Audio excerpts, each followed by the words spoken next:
Pasca Hasto mendapat amnesti dan dibebaskan dari rutan KPK, PDIP menyatakan sikap menjadi partai penyeimbang pada pemerintahan Prabowo Subianto. Kita akan mengulasnya dengan Kepala Departemen Politik dan Perubahan Sosial CSIS Arya Fernandes. Selamat malam, Mas Arya. Selamat malam, Ilona. Apa Ya, kabar? luar biasa. Semoga Anda juga baik. Terima kasih telah bergabung di Kompas Malam. Mas, PDIP jadi penyeimbang. Analisis Anda, posisi clear PDIP seperti apa? Malu-malu dukung pemerintah atau gimana? Ya, memang ada dua opsi yang akan diambil ya setelah bebasnya Pak Hasto. Yang pertama, PDIP mendukung pemerintah tetapi tidak bergabung di kabinet. Mhm. Atau yang kedua, mendukung pemerintah tetapi bergabung di kabinet. Hmm. Nah, kalau kita dengar pidato Bu Mega tadi, sepertinya opsi pertama yang dipilih, yaitu mendukung pemerintah tetapi mungkin tidak akan bergabung di pemerintah. Tetapi Mendukung pemerintah tapi tidak bergabung di pemerintah. Jadi ini abu-abu posisi PDIP.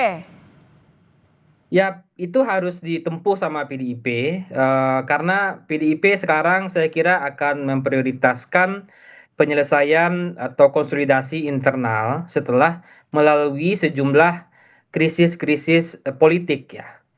Ya, misalnya suara PDIP drop dalam pemilu lalu, calon yang didukung PDIP tidak menang, dan Mhm. di beberapa pilkada PDIP juga mengalami kekalahan yang cukup banyak ya. Mhm.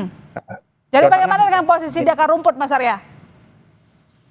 Di akar rumput kalau kita dengar pidatonya Bu Mega tadi, memang ada indikasi yang kuat bahwa PDIP sebaiknya menurut para kader dan tentu juga Bu Mega Mhm.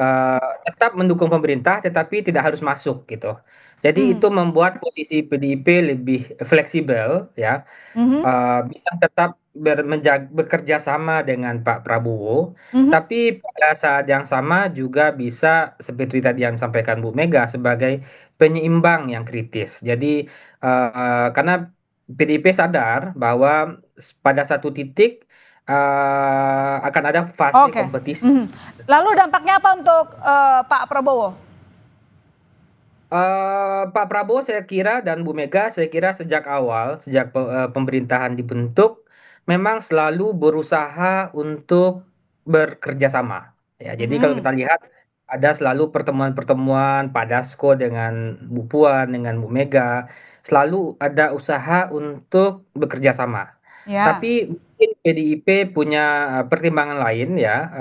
Tadi dia mendukung tapi tidak harus masuk di kabinet ya. Mhm. Dan memang kalau PDIP masuk di kabinet tentu itu juga akan menyulitkan posisinya Pak Prabowo sebenarnya. Mhm. Menyulitkan dalam arti kata tentu akan ada restrukturisasi kabinet.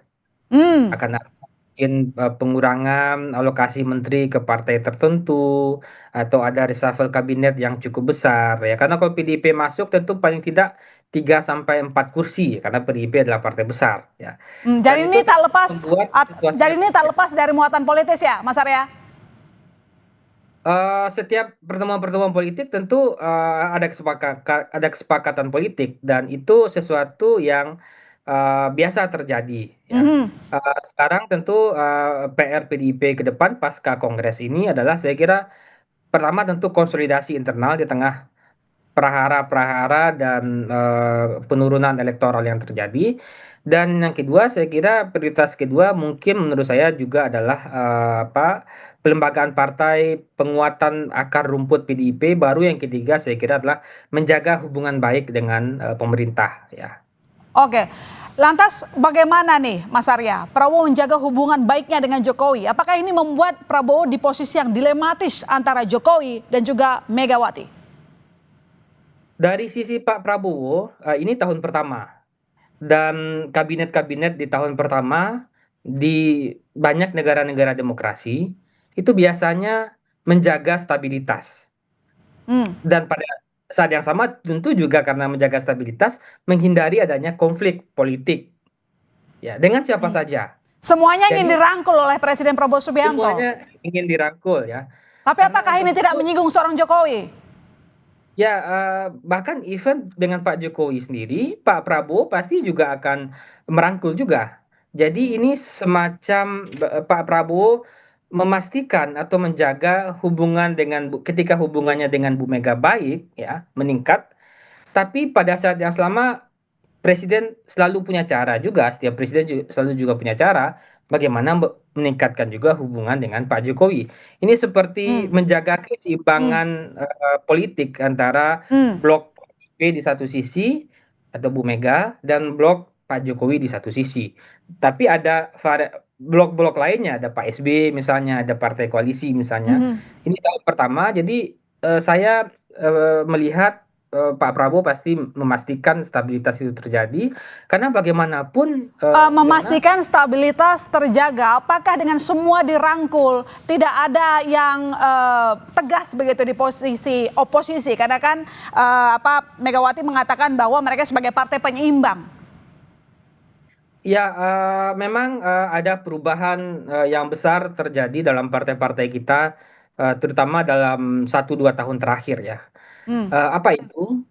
Saya melihat partai tidak bersedia secara terbuka untuk mendeklarasikan diri sebagai partai oposisi. Mhm.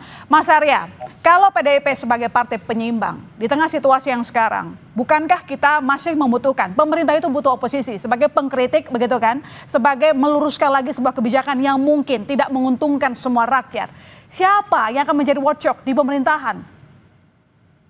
Ya, tentu sekarang kita berharap ya meskipun PDIP lebih memilih menggunakan diksi penyeimbang, ya Hmm? tentu kita berharap PDIP bisa memberikan pandangan-pandangan baru, pandangan-pandangan alternatif di sidang-sidang di DPR ya. Tentu juga partai-partai lain saya kira ya sebagai koalisi yang konstruktif juga gitu. Mhm. Tapi pada saat yang sama tentu saya kita juga berharap konsolidasi masyarakat sipil terjadi ya, media massa, universitas ya yang bisa juga menjadi salah satu kelompok kepentingan yang juga tentu berkepentingan untuk memastikan setiap kebijakan publik yang diambil itu orientasinya adalah untuk kesejahteraan masyarakat ya. Baik, terima kasih Mas Arya telah bergabung di Kompas Malam. Selamat malam Mas, sehat-sehat selalu.